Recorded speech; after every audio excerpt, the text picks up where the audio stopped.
রাধে রাধে, কেমন আছেন সবাই? আশা করি সবাই খুব ভালো আছেন আর আমিও খুব ভালো আছি। আমি জগদ্রি, আমার নতুন একটি ব্লগে আপনাদের সকলকে জানাই অনেক স্বাগত। আর এই তো সকালবেলা ঘুম থেকে উঠেই এখন বাসি কাজ সারা হচ্ছে। আমি ঘুম থেকে উঠেই বাসি কাজ কিন্তু সারি না, কিছুক্ষণ বাদে সারি। যেমন আমার ঘুম থেকে উঠে নিজে ফ্রেশ হয়ে তারপরে কিন্তু সূর্য প্রণাম করি, করে সূর্য দেবতাকে প্রণাম করে পাখিদের খাবার দিয়ে একটুখানি নিজে হাঁটাচলা করি, মানে একটু হাঁটাহাঁটি করি, একটু পারলে ব্যায়াম করি। ব্যায়ামটা সবসময় করা হয় না, কিন্তু হাঁটাটা রোজ করার চেষ্টা করি, করে তারপরে বাসি কাজ সারি। আর ওই যে রোজ ব্যায়াম করার এনার্জি কিন্তু আমি পাই না, ওই জন্য রোজ হাঁটার চেষ্টা করি। দেখবেন ব্যায়াম যদি নাও করার সময় পান, আপনি যদি নিয়মিত প্রতিদিন হাঁটাটা করতে থাকেন, তাহলে আপনার শরীরে অনেকটাই কিন্তু মেদ ঝরবে। মানে আপনি মোটা থেকে কিছুটা অন্তত রোগা হবে না। শরীরে হাঁটাটা হলো সারা শরীরের ব্যায়াম বলতে পারেন।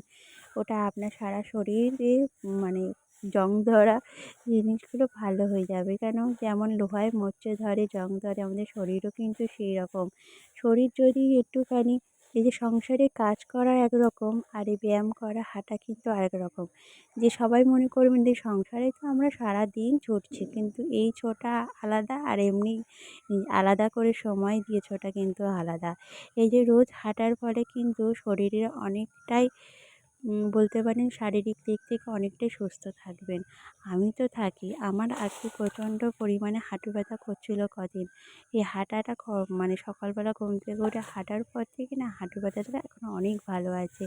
ওই জন্য বলি যে শরীর একটু চর্চা করতেই হবে, সংসারের কাজ তো সারাদিন। আর নিজেকে সময় দিলে অনেকটা পজিটিভ ফিলও হয়। সারাদিন মনে হবে না আমি নিজেকে তো কিছুটা সময় দিয়েছি। আর ঘুম থেকে উঠেই নিজেকে কিছুটা সময় নিজের জন্য বের করে নিতে হবে। তারপরে কাজ তো সারাদিনই আছে। তাহলে দেখবেন সারা দিনটাও আপনার ভালো যাবে আর একটা পজিটিভ এনার্জিও পাবেন। যদি বলেন যে ঘুম থেকে উঠেই এইসব করবো না, কাজবাজ সেরে, অনেকের হয়তো রুটিনটা অন্যরকম, খুব ব্যস্ততা থাকেন। তার জন্য নিজেকে একটু আগে উঠতে হবে।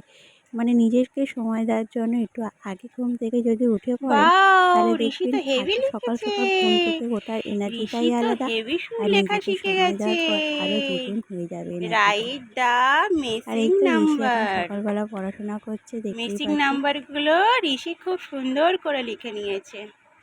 Good boy, very very good boy, very very good boy. কই দেখি হাসি মুখটা দেখি।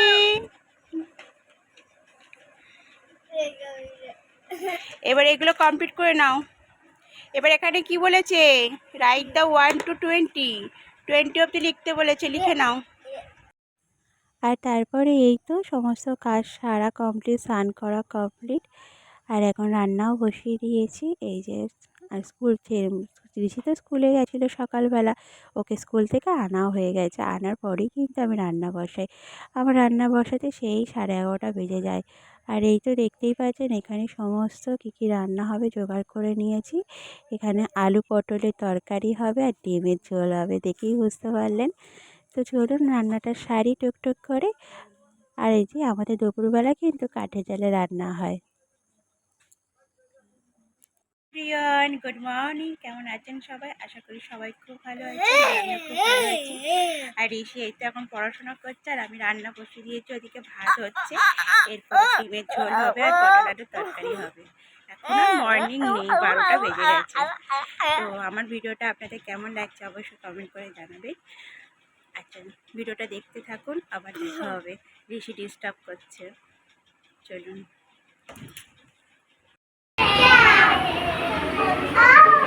कितनी अच्छी है माँ, तो कितनी अच्छी है। करो करो, मेरा सब कुछ करती है, मुझे जब लगती है, खाना मुझे खिलाती है, जब मैं गंदा होता हूँ रोज मुझे नहलाती है, जब मैं रोने लगता हूँ चुप तुम लहराती है माँ मेरे मित्रों में सबसे पहले तुम ही आती है आई लव यू मम्मा माँ এই ভিডিওটা তো স্কুলে তুলেছিল আর সেটাই মানে ওরা হোয়াটসঅ্যাপে ছেড়েছিল, সেই ভিডিওটাই আপনাদের সাথেও আমি শেয়ার করে ফেললাম। আর এই তো সন্ধ্যেবেলা চলে এসেছি, আটা ময়দা মেখে নেবো, এখন রুটি করে নেবো। আর আমি না আটা সবসময় গরম জলে মাখি, কেন বলুন তো? আটাটা মানে রুটিটা যত দেরি করে খাওয়া হয় না কেন মানে নরম থাকে। আটাটা যদি গরম জলে মাখা যায় আটাটা খুব সুন্দর নরম হয়। ওই জন্য আমি সবসময় আটাটা গরম জলে মেখে তারপর রুটিটা করি। রুটি খুব সুন্দর নরমও হয় আর অনেকক্ষণ পর্যন্ত নরম থাকে। আপনি ধরুন রুটি করার 2-3 ঘন্টা পর খেলেও আপনার রুটিটা নরম থাকবে। আগে ভালো করে নুন নিয়ে নিয়েছি, দেখতেই পেলেন। এবার মিশিয়ে নেবো, নিয়ে এদিকে গরম জলও বসিয়ে দিয়েছি। এবার গরম জল দিয়ে মাখবো, কিন্তু মাখতে একটু কষ্ট হবে। আগে খুন্তি দিয়ে ভালো করে নেড়ে নিই, মানে গরম ভাবটা কেটে যায়, তারপরে মাখি। তা চলুন, আজকের ভিডিওটা আপনাদের কেমন লাগলো অবশ্যই কমেন্ট করে জানাবেন। আর যদি ভালো লেগে থাকে অবশ্যই লাইক করবেন।